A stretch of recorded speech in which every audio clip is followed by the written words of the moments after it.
Tadi pagi saya menyampaikan firman Tuhan dengan tema aman dalam perlindungan Allah. Masih dalam tema yang sama, sebab tema mingguan di tempat ini adalah tentang Tuhan itu perlindungan, gunung batu kita.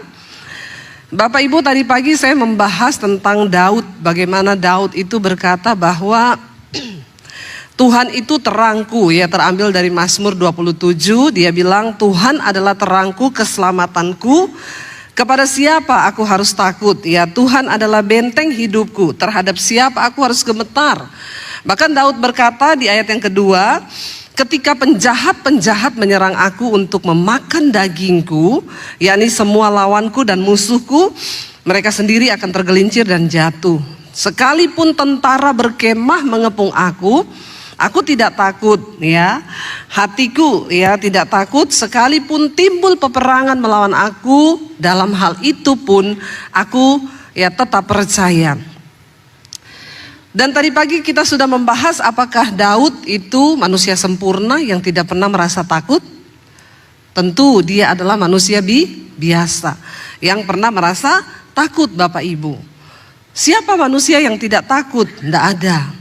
Bahkan Yesus ketika ada di dunia, sebagai manusia, Yesus juga mengalami rasa takut. Alkitab berkata ketika Yesus ada di Taman Getsemani, dia akan disalib, saudara, akan ditangkap. Dia berdoa dengan peluh yang bercampur darah. Dia gemetar karena ketakutan. Mungkin kita berkata, dan sebagian orang, bahkan saya dulu ketika saya belum mengerti firman Tuhan, saya berkata, kenapa Yesus yang adalah Tuhan takut? Ingat, Yesus adalah 100% Allah dan dia 100% manusia. Kenapa Yesus Tuhan harus menjadi manusia? Karena memang manusia ini membutuhkan teladan, membutuhkan contoh, membutuhkan figur. Tetapi di dalam kemanusiaan Yesus ketika dia ada di dunia, dia bisa marah, dia bisa kecewa, dia bisa menangis, dia bisa takut. Bahkan ketika dia ketakutan, mengalami depresi berat waktu dia akan disalib, dia berkeringat campur darah. Mungkin kita bertanya, loh Yesus sendiri kok bisa takut? Bisa Bapak Ibu, karena Alkitab dengan jelas berkata, Yesus ketika dia turun menjadi manusia, dia mengosongkan dirinya, mengambil rupa sebagai seorang manusia. Dan di dalam keilahiannya dikatakan dia tidak mempertahankan kesetaraannya dengan Allah itu sebagai milik yang harus dipertahankan. Sebaliknya mengosongkan diri. Jadi kalau kita berkata siapa manusia di dunia ini yang tidak takut, bahkan Yesus pun pernah mengalami takut. Tetapi dalam semuanya itu Yesus terbukti tidak berbuat dosa. Saya mau tanya Bapak Ibu, takut itu dosa atau tidak? Yang bilang dosa angkat tangan. Yang bilang tidak angkat tangan. Yang bingung angkat kaki. Karena banyak yang bingung saya lihat ya. Takut itu adalah manusiawi Karena namanya daging, manusia itu bisa takut. Dan itu bukan dosa Tetapi takut itu akan menjadi dosa ketika dia mengikat kita sehingga kita dibelenggu oleh ketakutan. Takut itu perasaan yang sangat manusiawi. Tapi ketakutan itu merubah menjadi ikatan roh. Sehingga apa-apa takut. Apa-apa takut. Dan tadi pagi saya sudah terangkan bahwa apa yang kita takutkan itu yang akan menimpa kita. Dan apa yang kamu cemaskan itu yang akan mendatangi kamu. Makanya jangan sampai biarkan kita diserang oleh roh ketakutan. Saya pernah Bapak Ibu ketika satu saat saya pelayanan di satu gereja di Jakarta ini, lalu siang-siang itu ada jam seperti di sinilah jam 10 nanti sampai jam 4. Orang gerejanya tanya, ibu mau istirahat di mana? Ya kalau di sini enak saudara, diajak makan ya sama Pak Yusuf ya. Jadi waktu itu tidak terasa kita makan, cerita-cerita, pulang ke hotel, udah jam 3 ganti baju lagi, mandi, sudah kesini lagi. Waktu di Jakarta itu saya ditanya, ibu mau pulang atau mau di gereja aja istirahat? Ya saya karena itu di Jakarta juga, kalau saya pulang macet lama. Sementara ibadah nanti sudah jam 4, enggak usah, saya enggak pulang, saya istirahat di gereja saja. Oh begitu, iya. Lalu saya, oh iya Bu, mari Bu ikut ya sama pengerjanya. Saya antar ibu di pastori, dia bilang. Ya bayangan saya pastori di gereja itu ya layaknya pastori lah ya. Ada makanan, ada roti ya. Kan harusnya begitu toh. Ya enggak Bapak Ibu? Ya hamba Tuhan loh, ini hamba Tuhan loh. Kecuali itu gereja miskin yang memang gak ada apa-apanya toh. Saya diantar, jadi gereja itu saudara di sampingnya ada sekolah. Gedung sekolah SMP, SD, SMA. Nah saudara bisa bayangkan kalau hari Minggu gedung sekolah itu rame atau sepi? Sepi, dedek. Orang Jawa bilang kan sepi dedek, itu berarti sepi pipi. Saya di bawah, dalam hati saya ini pastorinya di mana ya? Kok lewati sekolah begini ya? Saya ikuti aja, ikuti. Sampailah saya di satu ya kayak rumah gitu di belakang sekolah, rumah kecil, dibukain pintunya. Cii. Ibu silakan masuk istirahat di sini ya Bu. Oh iya terima kasih, saya sendiri. Iya ibu sendiri nggak apa-apa kan biar bisa istirahat. Iya, pintunya ditutup, ceretak.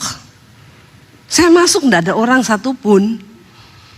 Saya masuk, saya lihat ini rumah, ini bangunan kayak nggak pernah dipakai, baunya apek, bau debu saudara, tidak terurus, bener-bener bangunan tua, cuma ada sofa satu. Lalu waktu saya masuk ke ruangan yang ada sofa itu, niat saya mau istirahat di sofa itu. Sebelum saya ke sofa itu, di situ ada tangga naik ke atas, ada bangunan, ada ruangan di atas, tapi gelap gulita, nggak ada kelihatan apa-apa bangunan di atas itu. Lalu ketakutan mulai datang. Pendeta juga manusia. Tiba-tiba, ya saya tahu lah itu setan yang bisikin saya. Hati-hati loh kamu, ini tempatnya horor. Lalu bulu kuduk saya berdiri. Saya tuh penasaran di atas itu apa ya. Gelap. Jadi kayak lihat di belakang situ itu loh, gelap bener gak ada apa-apa. Terus saya karena merinding, ya saya biarkan lagi ketakutan itu menguasai saya. Ya dia mendatangi saya saudara. Saya telepon suami saya. Iya aku ini ditaruh di pastori loh.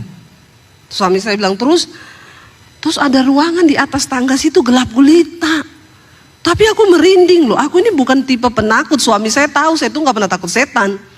Tapi kali ini kok saya takut ya. Suami saya bilang gini, coba foto itu ruangan di atas. Bentar.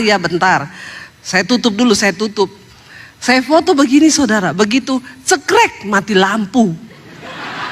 Jangan tertawa, berdosa loh. Orang mesake malah guyu. Saya kaget dan syok. Wah iki setan tenan iki. Saya telepon suami saya tahu ndak? Begitu aku cekrek, lampunya mati. Terus suami saya bilang, lah terus piye kamu keluar dulu. Lah iya aku tak cari-cari jalan keluar, ini gelap gulita. Ya nyalain HP-mu, saya sudah takut lagi mau nyalain HP, tiba-tiba ada penampakan. Jadi saya sambil mencari-cari jalan keluar, saya dengar saudara temboknya digaruk-garuk gini. Aduh setan ini, bener setan ini. Saya bahasa roh, memang bahasa roh itu harus keluar dalam waktu-waktu tertentu ya. Urala basik kata ke dalam nama Yesus. Sambil cari-cari jalan ini, saya coba hidupin lampunya ada di situ di tembok, tek enggak nyala. Ya udah saya tak keluar cepat-cepat dalam nama Yesus, darah Yesus. Saya keluar, akhirnya ketemu pintu. Untung ya enggak dikunciin dari luar saya. Kebangetan loh saudara, memang ini suka duka dalam pelayanan ya begini ya. Saya buka pintu, saya keluar, saya lari, itu masih siang, di luar tuh masih jam 3-an. Saya lari saudara, lewati sekolah kosong itu, ada rumah di situ. Saya ketok pintunya, siang, selamat siang, ibu-ibu pengerja di gereja itu keluar. Iya Bu Debbie, ibu dari mana? Saya tadi istirahat di pastoris itu Bu. Ya ampun, ibu ditaruh situ. Lah emang ditaruh mana? Pikir. Ya ampun, siapa yang taruh ibu di situ? Yang nggak tahu tadi orang gereja lah yang taruh saya di situ. Katanya itu pastori. Masuk Bu, masuk Bu. Saya duduk. Bu, di sini enggak mati lampu? Enggak. Dari tadi enggak mati lampu? Enggak. Ya cuma berjarak berapa rumah loh saudara. Beneran Bu enggak mati lampu? Bener. Bu, bukan apa-apa ya Bu. Itu saya tadi serem loh di pastoris itu. Dia bilang gini, maaf ya Bu Debbie, ini memang dulu semua kuburan. Bekas kuburan. Tapi semua jenazahnya itu sudah diangkat. Kecuali yang di pastori itu. Itu bawahnya masih jenazah semua. Dalam hati saya, astagfirullah subhanallah. Ini orang gereja, dia kayaknya mau coba iman saya.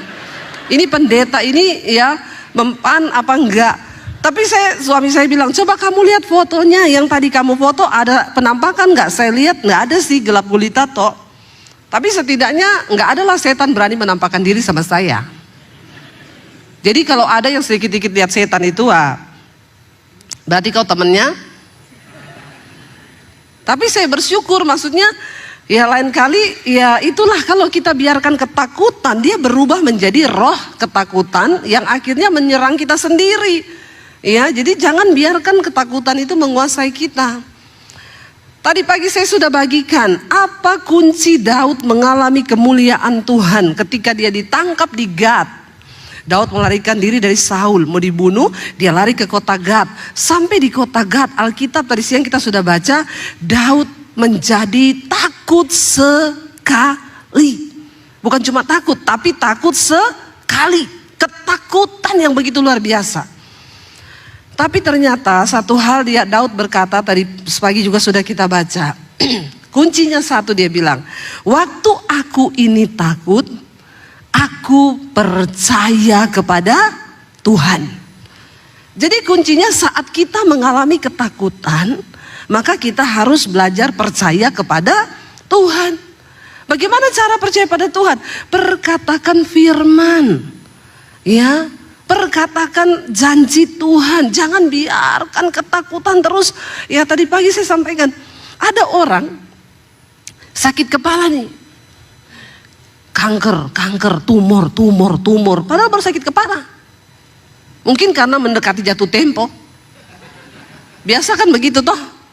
Tapi karena alay lebay, ketakutan, nih kanker tumor, dia periksa ke dokter Surabaya, dokter bilang Pak ini enggak ada apa-apa. Enggak mungkin loh dok.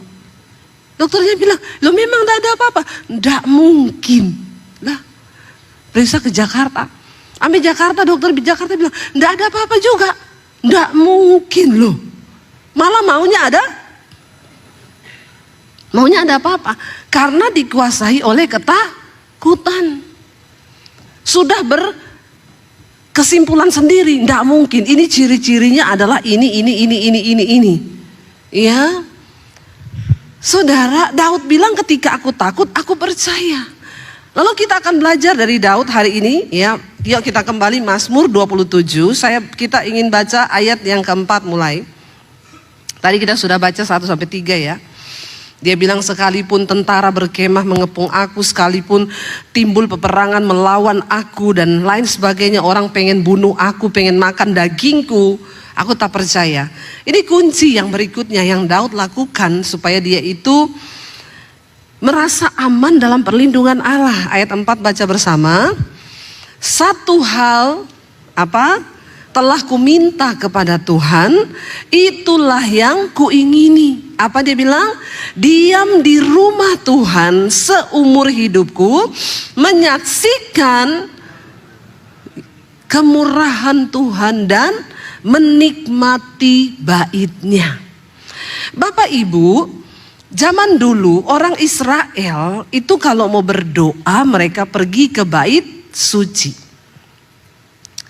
Ide untuk mendirikan bait suci pertama kali itu idenya siapa? Ada yang tahu? Ide untuk membangun bait suci pertama kali idenya ada Daud. Ketika Daud sudah dilantik menjadi raja, istananya dibangun dengan megah dari kayu-kayu aras. Lalu Daud itu suruh ambil tabut perjanjian untuk dibawa ke Yerusalem. Dan tabut itu ditaruh di satu kemah. Ketika Daud sudah duduk di istananya yang nyaman, yang megah, lalu Daud berpikir begini, kok aku enak-enakan duduk dan tinggal di rumah mewah, tapi Tuhan cuma tinggal di kemah. Aku akan mendirikan satu rumah bagi Tuhan. Karena tabut Allah itu adalah tempat Tuhan bersemayam. Tabut Allah itu bicara tentang kehadiran Tuhan. Ketika Daud baru muncul ide, kerinduan untuk membangun bait Allah, Tuhan berfirman, ya, lewat nabinya berkata kepada Daud, memang aku tahu hatimu ingin mendirikan bagiku rumah kediaman, tapi engkau tidak dapat membangun rumah itu bagiku, sebab tanganmu itu kotor berlumuran darah. Daud dipakai Tuhan untuk berperang melawan suku-suku yang berperang melawan Israel. Lalu Tuhan berkata, engkau yang punya kerinduan, tapi anakmu Salomo yang akan membangun rumah itu. Ketika Salomo menjadi dewasa, Salomo membangun bait Allah. Saya kemarin dari Israel. Puji Tuhan, saya dapat kesempatan kemarin masuk di dalam kubah emas, Dome of the Rock. Kubah emas itu kenapa menjadi satu bangunan yang sangat bersejarah untuk 3 agama di dunia. Ya, Dome of the Rock, bangunan yang sangat bersejarah dan diperebutkan oleh 3 agama. Yang pertama oleh orang Yahudi, yang kedua oleh orang Muslim, yang ketiga orang Kristen. Bagi orang Yahudi tempat itu bersejarah karena di sanalah Abraham dulu mempersembahkan Ishak di Bukit Moria. Itu Dome of the Rock yang saudara sering lihat itu. Bagi orang Muslim itu dianggap sangat bersejarah karena mereka percaya Nabi Muhammad naik ke surga dari tempat itu. Bagi orang Kristen itu dulu cikal bakal awalnya dibangun bait suci pada zaman perjanjian lama oleh Salomo. Jadi kenapa tempat itu menjadi bersejarah bagi 3 agama? Ya karena ya itu tadi sejarahnya Bapak Ibu. Nah sekarang siapa yang menguasai tempat itu? Muslim. Tapi yang menjaga adalah polisi Israel. Kita satu grup kemarin masuk sampai di halaman, saya dan suami masuk sampai di dalam, saya melihat tuh semua bangunannya emas ya, kayu-kayunya di ini tuh emas semua Pak, ya emas semuanya emas. Orang Yahudi tidak boleh berdoa di situ, ya kalau orang Yahudi masuk, satu orang Yahudi dijaga 4 polisi. Dan mereka tidak boleh berdiri sampai di pelatarannya pun nggak boleh. Kita orang Indonesia kemarin foto-foto di depan gedung. Saya masuk sampai ke dalam gedung dengan suami. Ya, kita masuk ke sana tidak boleh ada pakai salib, bintang Daud, semua atribut-atribut yang bertentangan dengan Muslim itu dilarang. Lalu kami masuk di sana dan melihat. Bapak Ibu, kenapa Yesus disalibkan? Pada waktu Yesus ditangkap oleh Imam Kayafas dan dibawa di rumahnya Imam Kayafas untuk diadili. Pada waktu itu mereka bingung. Ini mau dihukum salib, mau dihukum mati, ini kesalahannya Yesus ini apa? Tidak ditemukan kesalahan yang fatal untuk menyalibkan Yesus. Tapi 2 orang saksi dusta dibayar oleh Mahkamah Agama. Mereka berhasil membuat yakin semua orang Yahudi untuk menyalibkan Yesus. Kenapa? Karena 2 saksi dusta itu, yang pertama maju dia bilang, ini orang menghujat Allah. Yang kedua berkata, iya dia sudah menghujat Allah. Dan dia menghujat raja, dia berkata dia adalah raja orang Israel. Tetapi yang paling fatal, omongan Yesus itu dipakai untuk menghukum dia. Yesus berkata, aku akan merobohkan bait Allah ini, dan aku akan membangunnya kembali dalam waktu 3 hari.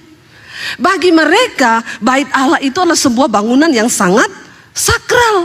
Karena di situ orang Israel pergi ketemu dengan Tuhan.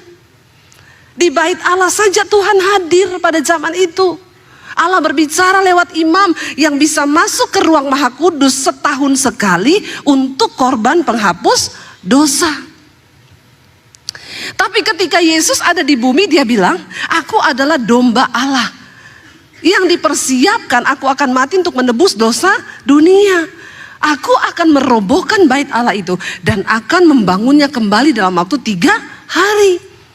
Karena itu barang siapa yang percaya kepada Yesus, kita nggak perlu lagi datang berdoa di bait Allah itu, mempersembahkan korban, sembelih kambing domba, karena Yesus menjadi anak domba Allah yang darahnya tersembelih dan dipakai untuk menghapus dosa seluruh orang yang percaya kepada Dia. Bapak Ibu bayangkan kalau sampai hari ini korban penghapus dosa itu masih berlaku. Saya mau tanya, itu di pasar itu cukup nggak lembu, kambing, sapi untuk kita makan? Ya, dosa kita sama lembu lebih banyak mana? Lebih banyak dosa kita toh? Lah bayangkan kalau kita itu untuk menghapus dosa harus bawa kambing, domba, lembu, sapi. Nggak ada tutu bono itu nanti. Karena daging sapinya nggak cukup. Dosa manusia lebih banyak. Makanya Allah berinisiatif lewat Yesus, dia datang. Nah, kenapa sampai hari ini orang Yahudi berdoa di tembok ratapan? Tembok ratapan itu disebut juga tembok barat.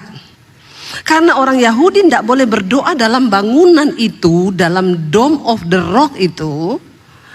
Mereka berdoa di tembok ratapan, tembok barat itu, karena mereka percaya tembok ratapan itu adalah tembok bagian ruang maha suci. Jadi mereka berdoa di sana. Salah satu pokok doa yang mereka naikkan di tembok ratapan adalah mereka meminta Mesias untuk datang, karena mereka sendiri menolak Tuhan Yesus. Ya, Israel itu Kristennya cuma 2%, saudara. Tapi sudah ada yang Kristen. Jadi jangan orang Indonesia beranggapan kalau Israel itu Kristen, nanti Israel Palestina berantem, orang Kristen lagi yang dianiaya. Lucu, lebih banyak Kristen di Palestina daripada di Israel. Ya, jadi yang tidak mengerti itu makanya jalan-jalanlah ke Israel ya. Nggak usah takut, kalau belum waktunya mati tidak mati. Saya tahun ini 2 kali berangkat. April setelah bom 400 rudal Iran masuk ke Israel, kami berangkat. Ya, kemarin minggu lalu saya baru pulang lagi. Ya, orang bilang, "Bu, ibu nggak takut bom?" Kalau belum waktunya mati, tidak mati. Iya, saudara. Makanya kenapa saya kalau bawa grup, saya nggak bolehin mereka pergi berdoa di tembok ratapan. Kamu kan bukan orang Yahudi. Kamu kan udah percaya Yesus. Ngapain kau pergi berdoa di tembok ratapan situ? Apalagi terima titipan-titipan doa. Jangan ada jemaat yang bodoh ya. Ada pendeta mau ke Israel, titip ya. Apa ini? Doa. Masukin di tembok ratapan. Ya, saudara, begitu dimasukin, saya bilang kemarin sama peserta saya, lihat tuh, habis dimasukin semua, tuh tukang sampah datang. Doamu sampai ke surga? Pret. Ya, jangan bodoh. Terus setelah kau titip doa di tembok ratapan, terus surga bergetar gitu. Hello? Nggak ada. Yesus berkata kepada perempuan Samaria, nenek moyangmu berdoa di gunung mencari Allah. Kami orang Yahudi berdoa di Yerusalem untuk ketemu Allah. Tapi ada saatnya aku akan berkata kepadamu, kamu tidak perlu datang ke Yerusalem untuk berdoa, kamu tidak perlu datang ke gunung, karena Bapa mencari penyembah benar yang menyembah Bapa dalam roh dan kebenaran. Amin. Amin. Kita nggak perlu lagi datang berdoa di bait Allah, nggak perlu berdoa di tembok ratapan. Ya saya paling tidak menerima orang, Bu Debi mau ke Israel kan titip formulir doa ya, kagak mau. Kalau amplop saya mau. Kasih saya duit, saya terima. Kalau formulir doa nggak mau. Ngapain saudara? Ya, Yesus sudah merobohkan bait Allah itu dan dengan kematiannya tidak ada lagi penghalang antara kita dengan Tuhan. Pada zaman itu Daud bilang, satu hal ku minta kepada Tuhan dan ini yang ku ingini, diam di rumah Tuhan seumur hidupku, menyaksikan kemurahannya dan menikmati bait-Nya. Roma pasal 12 ayat yang pertama dikatakan apa saudara? Ya, persembahan yang benar. Ya, persembahkanlah tubuhmu sebagai persembahan yang benar, yang hidup, yang kudus, yang berkenan kepada Allah. Itu adalah ibadahmu yang sejati. Tidak tahukah kamu bahwa tubuhmu itu adalah bait Allah yang hidup? Jadi sekarang bait Allah ada di mana? Di Yerusalem? No. Bait Allah di mana? Dalam hati kita. Kalau kita mau melihat pembelaan Tuhan dalam hidup kita Bapak Ibu, jadikan dirimu, tubuhmu sebagai bait Allah yang hidup. Di mana Tuhan berdiam. Bait Allah itu kudus dan bait Allah itu adalah kamu, kata firman Tuhan. Yesus berkata bait Allah itu kudus dan bait Allah itu adalah kamu. Sebab Bapa mencari penyembah benar yang menyembah Bapa dalam roh dan kebenaran. Kalau engkau mau merasa aman dalam hadirat Tuhan, jadikan dirimu, hidupmu, tubuhmu sebagai bait Allah yang hidup. Ingat, bait Allah itu kudus. Tuhan gak mau tinggal dalam hati orang yang penuh kotor dengan dosa, kepahitan, kebencian, iri hati, kenajisan, percabulan, selingkuh. Ya maaf saudara, tidak semua orang akan mengalami rasa aman dalam perlindungan Tuhan. Hanya orang-orang yang mau berkata seperti Daud, aku mau tinggal di bait-Mu, menikmati bait-Mu. Dulu bait Allah itu di Yerusalem, Dome of the Rock itu. Tapi sekarang bait Allah itu adalah kita ini, tubuh kita yang hidup. Mari jadikan Tuhan ada dalam hidup kita. Kalau Tuhan ada dalam hidup kita, maka aman, tenang, damai, sejahtera. Kita lanjut dikatakan ayat yang kelima.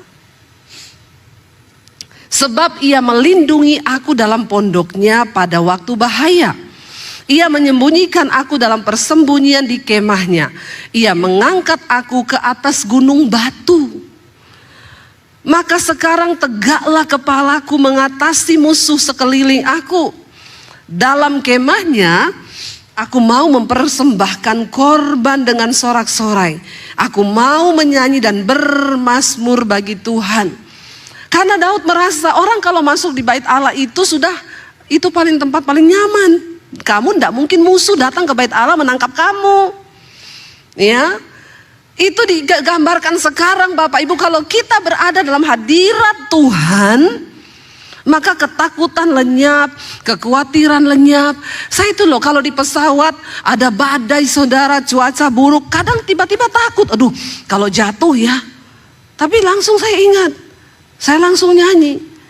Pertolonganmu begitu ajaib, kau telah memikat hatiku. Tiba-tiba ketakutan itu sirna. Karena kita berada dalam pondoknya, dalam hadirat Tuhan. Waktu kau sedang dalam masalah, nyanyi memuji Tuhan Bapak Ibu. Ya, Daud itu suka memuji Tuhan, mempersembahkan syukur. Kita baca ayat yang ke-6 karena waktunya tinggal 1 menit ya. Itu jam rusak gitu. Ayat yang ke-6. Maka sekarang sudah ayat yang ke-7 sekarang. Dia bilang apa saudara? Dengarlah Tuhan seruan yang kusampaikan, kasihanilah aku dan jawablah aku. Di dalam ketakutan tidak usah cari manusia Bapak Ibu. Tidak usah cari teman curhat. Tempat curhat yang terbaik itu adalah kepada siapa? Tuhan. Hati-hati cerita masalahmu ke orang, karena tidak semua temanmu itu pendengar yang baik, banyak penyebar yang baik. Amin. Ya, kita ceritanya ubi sampai di sana kolak. Karena ditambah santan, gula ya. Ditambah garam jadi gurih di sana. aku mau curhat nih, ada masalah sama suamiku. Tapi jangan cerita-cerita ya, cuma sama kamu, janjilah. Iya, aku kan bestimu. Pret. Aku mau cerita nih, bener ya, yuk kita sambil ngopi biar lebih enak. Baru mau pergi kopi nih, temennya udah WA yang temen satu. Si ini mau curhat. Tentang apa? Nanti tak ceritain. Tapi cuma sama kamu loh ya. Karena ini rahasia, dia cuma cerita sama aku loh. Jadi aku cuma cerita sama kamu, karena kamu bestiku. Dibalas, iya Cin, udah gak sabar deh nunggu. Habislah kau.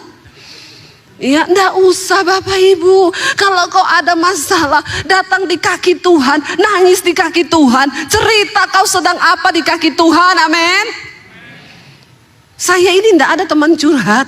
Teman curhat saya suami saya. Iya, enggak usah, jangan percaya siapapun. Kita berteman aja sama orang, tapi jangan curhat. Tempat curhat terbaik Tuhan. Waktu kau takut, waktu kau kecewa, waktu kau marah, waktu kau sedih, datang sama Tuhan. Daud bilang, dengarlah Tuhan seruan yang kusampaikan, kasihanilah aku dan jawablah aku. Ayat yang ke-8 baca.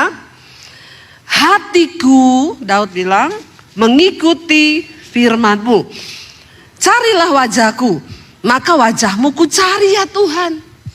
Bapak Ibu kalau mau mengalami keamanan, perlindungan yang dari Tuhan, dengar-dengar pada firman Tuhan. Kalau Tuhan suruh cari wajah Tuhan, cari wajah Tuhan. Nggak usah cari muka sama orang lain, amin. Ya, cari muka sama Tuhan. Cari wajah Tuhan. Kalau suruh mengampuni, ampuni. Nggak usah bilang gini, terlalu sakit Tuhan, aku nggak bisa. Nggak bisa Yura. Yura bilang bisa, kagak Yura. Yura sudah bilang bisa loh, kok bilang tidak bisa, bagaimana ini? Ya, ayo bersepakat dengan firman Tuhan. Waktu kita bersepakat dengan firman, mujizat terjadi. Jangan suka bantah firman, amin. Kalau firman bilang jangan khawatir, ya jangan khawatir. Kalau firman Tuhan bilang percaya saja, walaupun tidak masuk. Tapi waktu kita percaya itu terjadi. Yuk kita lihat ayat yang berikutnya. Ayat 9. Janganlah menyembunyikan wajahmu kepadaku, janganlah menolak hamba-Mu ini dengan murka. Engkaulah pertolonganku, janganlah membuang aku, janganlah meninggalkan aku, ya Allahku penyelamatku. Ayat 10 baca bersama. Sekalipun apa? Namun Tuhan menyambut aku. Sekalipun ayahku dan ibuku membuang aku, tapi Tuhan menyambut aku. Bapak Ibu, Daud ini seorang yang mengalami hal yang luar biasa. Penolakan berkali-kali dari masih kecil. Dia ini semua kakak-kakaknya disekolahkan tentara, ikut wajib militer. Daud tidak. Bapaknya bilang, kau itu tidak masuk hitungan, jadi kau itu di padang gurun saja gembalakan kambing domba. Satu saat ketika Samuel mendapat suara Tuhan, Tuhan bilang, Samuel, kau pergi ke Isai di Bethlehem, lalu kau akan mengurapi salah satu orang anak laki-lakinya untuk menjadi raja atas Israel. Lalu Samuel datang, Isai, besok pagi jam 9 kamu datang ke sini, saya akan mengurapi seorang dari anak laki-lakimu untuk menjadi raja Israel. Menurut saudara itu berita yang wow nggak? Tidak disebutkan siapa anaknya. Lalu Isai pulang ngomong ke anaknya semua laki-laki, besok semua kamu mandi pakai baju prajurit, datang ke satu upacara ketemu Nabi Samuel. Dia akan mengurapi salah satu dari kalian untuk jadi raja. Lalu semua mempersiapkan baju. Daud bilang, "Pak, aku pakai baju apa? Kecuali kau." Kau ndak ada tampang jadi raja. Jadi besok kakak-kakakmu toh, kau tetap menggembalakan kambing domba di sana. Bapak Ibu, menurut Bapak Ibu, Daud itu tertolak dalam keluarganya? Iya, tertolak karena dia tidak diperhitungkan Karena memang ya secara tampang tidak meyakinkan, pinter juga kagak. Tapi dia punya roh yang luar biasa dan hati yang tulus sama Tuhan. Jadi pada hari itu, waktu kakaknya sudah rapi semua pakai baju prajurit, kira-kira Daud itu kayaknya di belakang pintu ngeliat gini loh. Kak, ganteng banget ya. Emang kayak lu. Saya mau tanya, kalau saudara begitu kepahitan enggak? Bapak kepahitan enggak, Pak? Jangan merasa menjadi orang yang paling menderita. Penderitaanmu itu belum seberapa. Amin. Tapi kita ini kadang alay lebay. Merasa paling menderita. Apalagi anak-anak Gen Z sekarang. Anak Gen Z kalau digituin, wah sudah saudara lompat dari apartemen itu. Maaf ya, kamu itu anak-anak Gen Z cari Tuhan ya, saya mau bilang ya. Anak-anak Gen Z itu sekarang, ya, kalau cerita sama teman-temannya gini, ini cerita anak saya nih temannya. Gua mau curhat nih, kenapa? Gua nih stres, depresi, nggak bisa tidur. Lu udah ke psikolog? Udah. Kata psikolog gua stadium 3. Terus, lu masih kalah dong sama gua dong stadium 4. Bangga loh, mereka itu menceritakan stresnya itu bangga. Tapi lu gak merasa ya, gua tuh di keluarga paling disia-sia. Aduh lu baru gitu, gua ini loh gua. Saya lama-lama kayak gini, gua telan juga loh. Anak-anak Jakarta itu saudara, persoalannya tuh belum seberat Daud loh. Belum ada apa-apanya. Daud itu pergi ketika kakaknya semua sudah pakai baju rapi mau ketemu nabi yang akan mengurapi mereka menjadi raja. Ganteng semua pergi untuk dalam satu acara. Daud pakai celana pendek, pakai caping, menggembalakan kambing domba di padang. Lalu ketika satu-satu orang lewat, ketika Eliab yang paling tua lewat, ganteng, tinggi, besar, body prajurit banget memang. Body meyakinkan.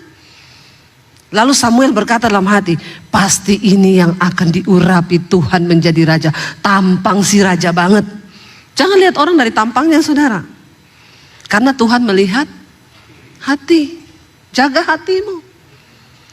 Selewat, Tuhan bilang sama Samuel, Samuel, engkau melihat apa yang kelihatan, tapi aku Tuhan melihat hati.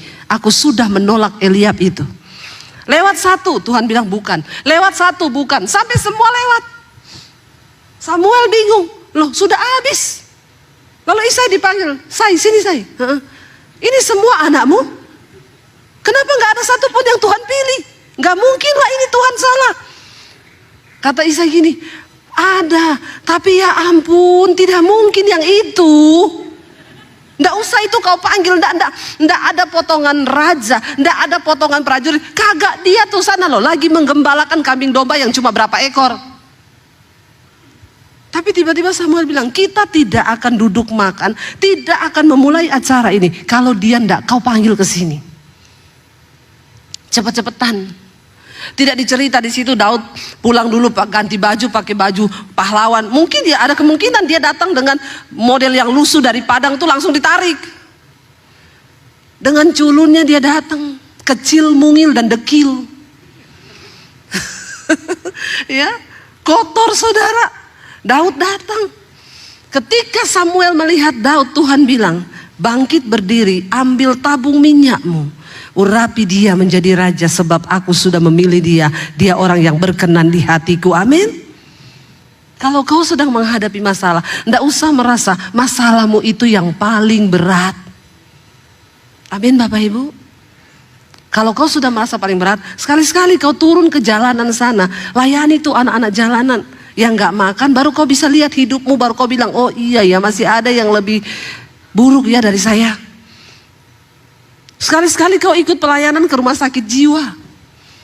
Supaya kau rasa kau paling sehat.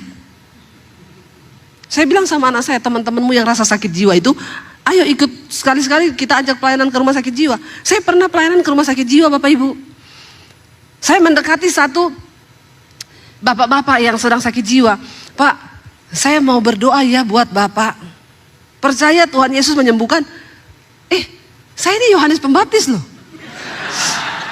Mampus nggak saudara?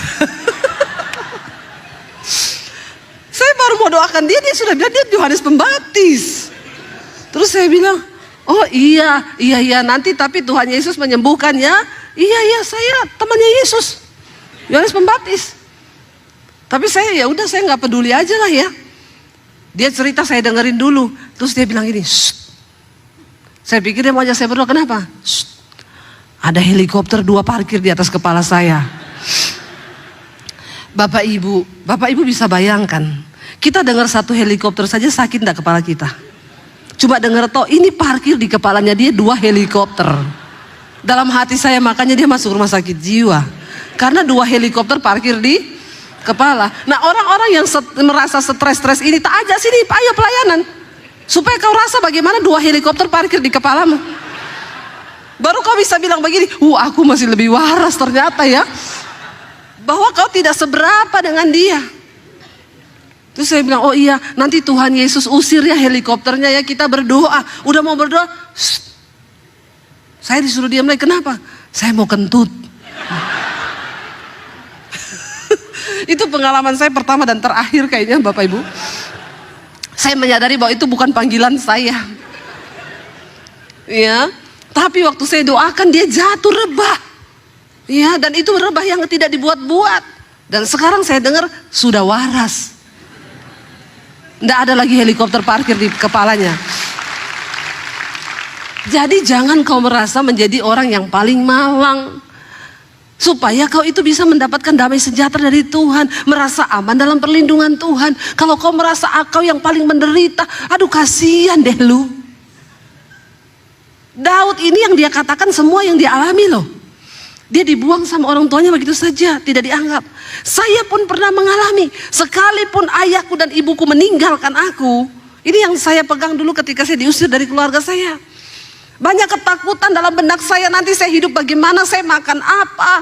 Kalau saya tinggalkan rumah, saya tidak ada uang 1 sen pun. Ijazah saya ditahan, masa depan saya mau bagaimana. Saya dapat ayat ini saudara, saya bilang yes Tuhan, sekalipun ayahku dan ibuku membuang aku, tapi Tuhan menyambut aku. Dan itu cukup, sebab Tuhan adalah galanya. Dan itu terjadi hari ini. Apakah saya mati lapar? Ya, malah makin gendut. Bapak Ibu, ayo kita taruh iman kita, jangan merasa yang paling menderita. Bilang kanan kirimu, gak usah alay lu. Merasa paling menderita, gitu. Bertobat. Ya, jangan Bapak Ibu. Belajar dari tokoh-tokoh di Alkitab, belajar. Dia bilang begini, tunjukkanlah jalanmu kepadaku ya Tuhan, dan tuntunlah aku di jalan yang rata, oleh sebab seteruku. Berlutut sama Tuhan, minta Tuhan tuntun kita di jalannya Tuhan.